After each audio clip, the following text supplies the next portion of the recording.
holding the future close to your heart. By cradling strangers' impulse, I regained faith in the value of a small act of kindness. Whiteboards featured messages from nurses such as 2 days job, eat, sleep, grow.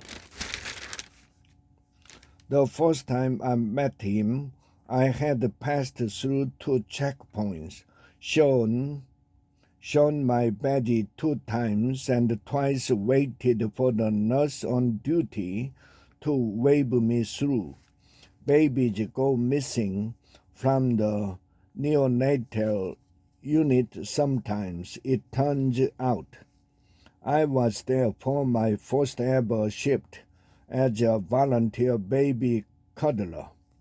Baby cuddlers are a rather odd hospital species, less than a wetted nurse, more than a comfort object. Our only job is to sit in a rocking chair and cradle a stranger's infant to the left side of our chest.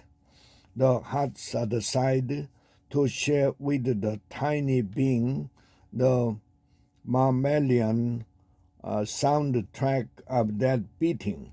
I'm here, you are here, just that, nothing more.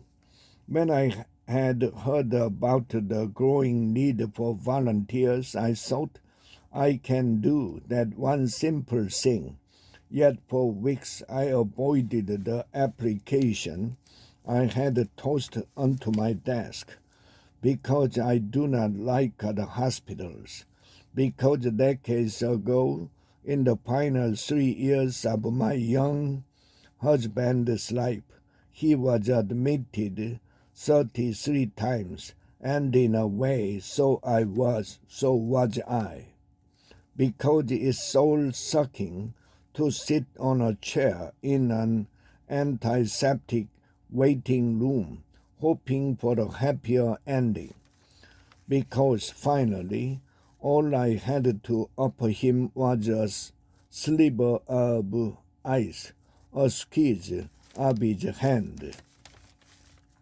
After his death, I felt wrecked, impotent, and cynical about the value of a small act in the face of a profound need. Still, I couldn't shake the notion of cuddling.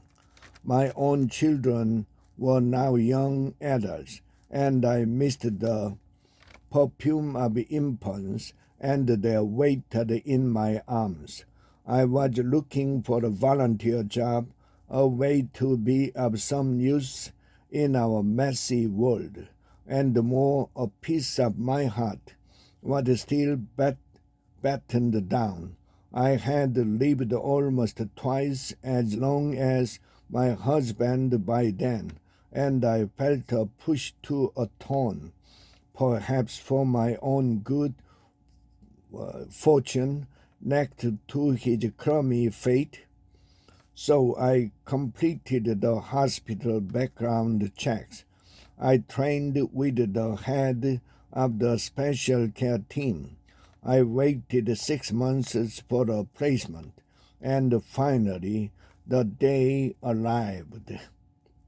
As I entered the neonatal unit, I was met with a dissonant wail of beeps and buzzers, the hissing of motors rocking tiny beds. I would quickly learn that the days in the world are measured in feedings, IV changes, and doctor visits.